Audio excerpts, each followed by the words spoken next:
Hi, I'm Vaishal Rule, and I'm continuing my update of what I built live last week. So, the last week of January 2026.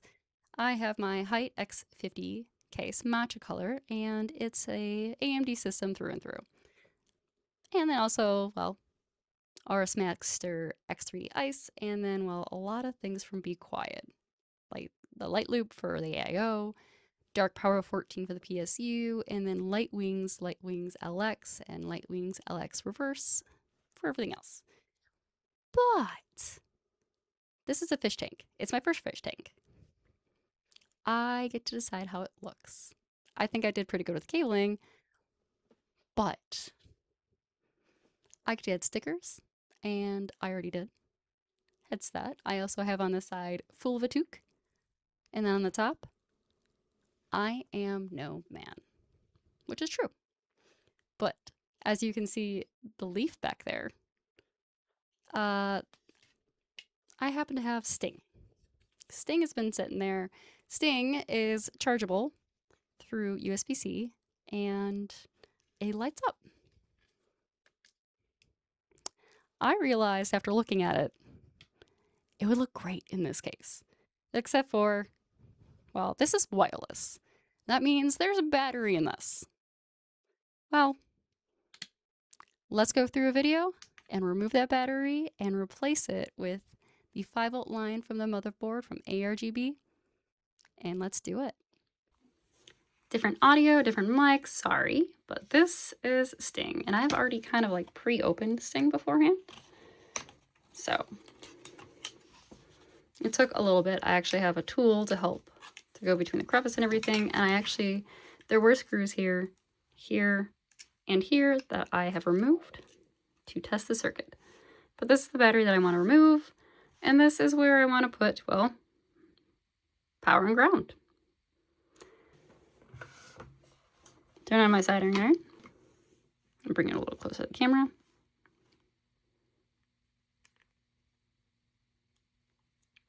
There goes the ground. And there goes the power. Let's keep those away from each other though. Don't want to set anything on fire.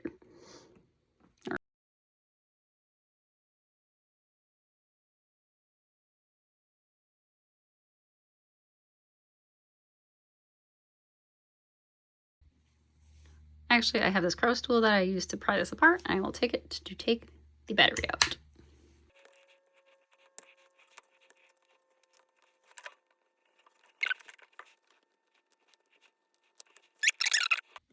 So here is the pinout for ARGB, which is also known as 5-volt. So if I put this so that that's pin 1, that is pin 1 right here, and then as ground. Don't care about the data because all we are doing is replacing the battery and we're using 5 volts and ground. So the big thing is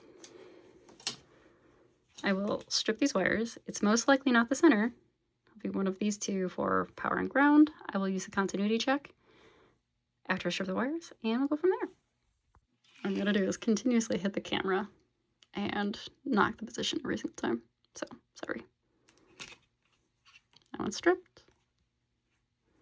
And this one is stripped. And now with the power of continuity, beep, beep, beep, beep. So to do a continuity check, I'm going to have the metal touch. So I have this on pin 1, also known as 5 volts. So that is not power, and that is power. So I'm gonna mark it. Just so I know when I'm soldering. And now I know that mark means power. I will do the same thing for the ground, and crazy enough, I will use black marker.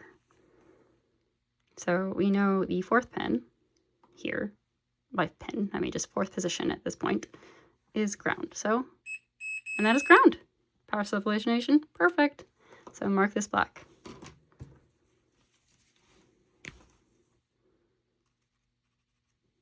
And now I can solder it onto the circuit. Please excuse my world's biggest piece of solder. But what I'm going to do is I'm going to pretend. There we go. Perfect. And from earlier in the video, 5 volts happened to be on top, so I'm just going to put that right back on top.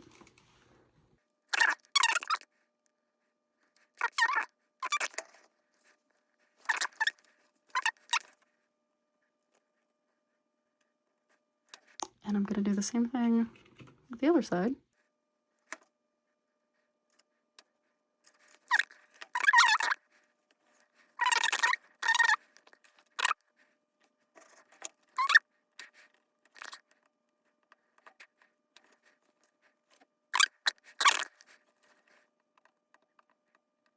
It's a little better.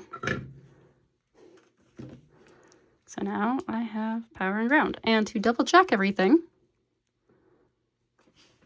I'm going to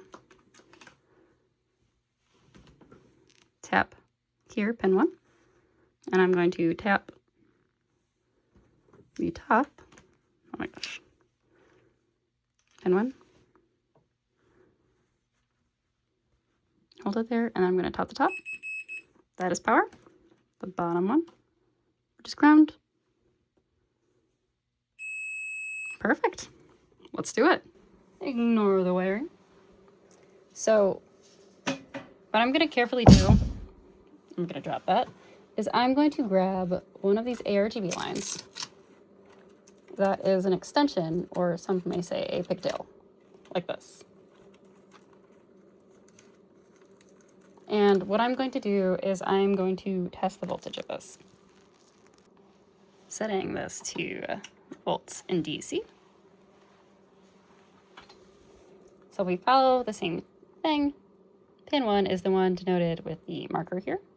So if I now tap power and ground here appropriately and knock the data line, that should show 5 volts, and it is pretty darn close to 5 volts flat. I'm going to turn the PC off, and then I'm going to place the new RGB connector on the sword on here and see if it works. And then, of course, turn the PC on to see if it works. Let's see if I break something. Of course, the system is powered off. There is a switch on here. So the general state is first off. So I turn the PC on. I have normal lights, which means there is power, and that's at the default state before the data gets overridden. And there we go. Okay, so the last thing I'm going to do, I'm not going to record it, but I'm going to put the screws back, and then I'm going to actually have this wire. There was some gap still for the USB-C area, so I'm going to have it go out the USB-C area. I don't want to remove the USB-C because maybe I want to convert it back to battery in the future. Don't know, but I can do it. All right, we have it. I now have it powered through ARGB, which is just the 5 volt and ground, and I had removed the battery from the hilt of Sting. And I swear it's not this bright. I'll have some action shots at the end. But the biggest thing is I thought about this today, and it was a bug. I needed to do it. It's the job that's never started that takes the longest to finish, according to J.R.R. Tolkien from Lord of the Rings. And I'll end it with my other favorite quote. It's a dangerous business, Frodo, going out the door. You step onto the road, and if you don't keep your feet, there's no knowing where you may be swept off to. So, life's a journey. Let's go.